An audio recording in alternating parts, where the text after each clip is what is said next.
Hello and welcome to the Notable Judges Interviews. For this, my fourth interview, I have the great pleasure of introducing you to Bridget Douglas.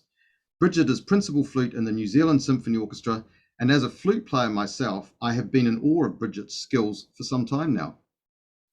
Probably 7 or 8 years ago, I somewhat audaciously asked her if she might be interested in participating in what was then just a vague idea I had for a sort of X Factor type children's instrumental music competition.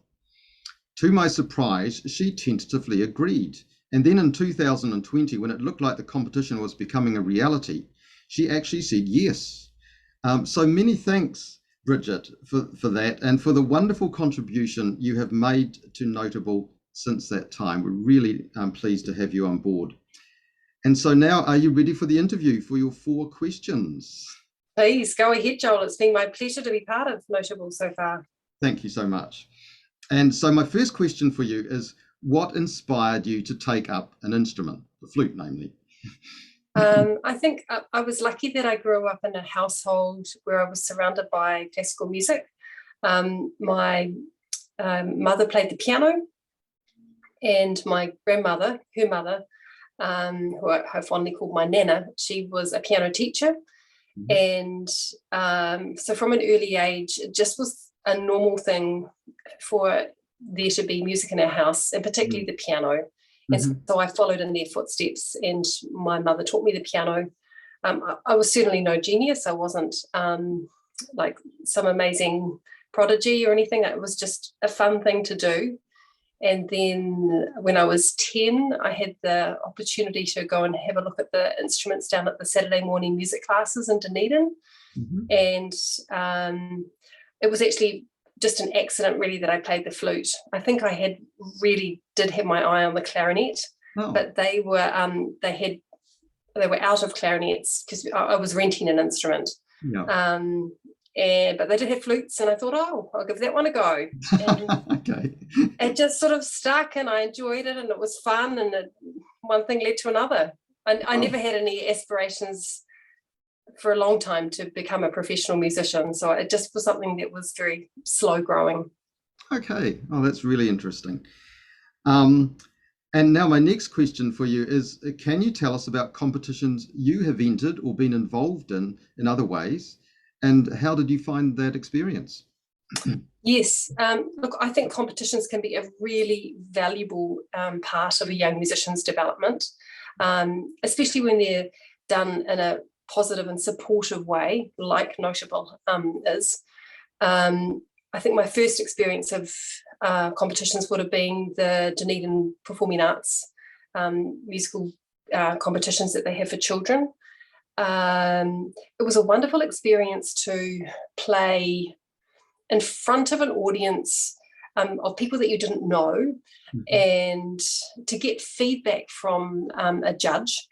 And it was a very different experience from playing an exam to just one examiner, or playing to a class full of kids that you knew at your school or in your music studio with your teacher. So that was my first experience. And from there, I went on and did the national competitions, the national concerto competition, and the Gisborne instrumental competition, which was an international competition within New Zealand. And then when I went to study overseas, I also did competitions in New York and Germany and Japan. Oh, wow. And sometimes I did really well. Sometimes I'd win, and sometimes you get nowhere. But to be, and I say this now to my own students, sometimes it's the competitions that you haven't done so well in that you actually learn the most from. And so I think don't be disheartened. You can't win every single competition. Well, not many of us can anyway. There may be some people that do, but usually it's a slightly bumpy road. But I do believe that you can really develop and grow from the ones maybe that haven't gone quite your way. And especially with feedback from judges, you can really look and see, what you can do better next time. No, that's great advice. Thank you. You're certainly quite an experienced person when it comes to competitions by the sounds of things. And my next question for you is, do you have any heroes, musical or otherwise, past or present? Oh, I do. I have many, and it's hard to name them. I think I was very fortunate growing up in Dunedin that I had the support of not only my family, but some wonderful music teachers. My flute teacher was Denise Wark, who just passed away a couple of years ago. And she was incredibly supportive, and she just gave me the ability to enjoy music and express music, and to have belief in myself and what I was trying to say. Um, and then when I went to Victoria, I learned from Alexis Still at the university there, and she was again wonderfully supportive.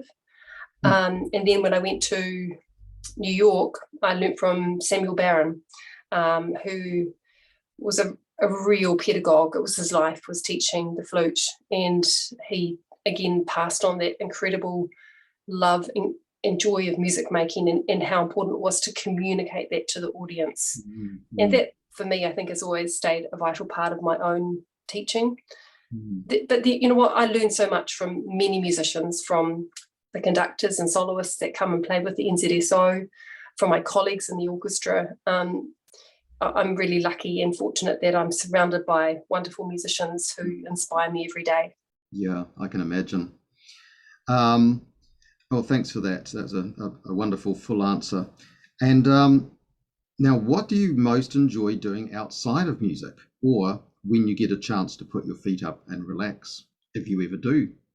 Oh, I do think it's important to have other interests, Yeah. and it also, even for young musicians, like for child musicians, even if you are thinking of becoming a professional musician, which is a wonderful way to live your life. I think you do need things outside of music. So for me, I've always been really interested in sport, and when I was a kid, I played netball and tennis competitively. As I've gotten older, I've gotten into running, running long distances and running trail running. And I find that a lovely sort of cathartic way of unwinding from the stress of daily life, and also just a really different way to use my body and my brain. And then I have a family, so obviously spending time with them, cooking with them. I love reading, just probably all the usual things that most people enjoy. Yes, yes. I hear your long distance runs go up to 100 Ks. So that's truly. I'm not up to 100K yet. Not quite. I'm in this 60 sort of 2 is my longest at the moment. That's yeah, still very impressive, I have to say. Yeah. Well, look, that's really it. That's all I wanted to ask, and that gives us a great insight into your background and sort of what drives you, I guess. So thank you very much, and we look forward to seeing you on the notable shows, which are coming up pretty soon. So wonderful. thank you. I look forward to it too. Thanks, Joel. Bye-bye. Bye.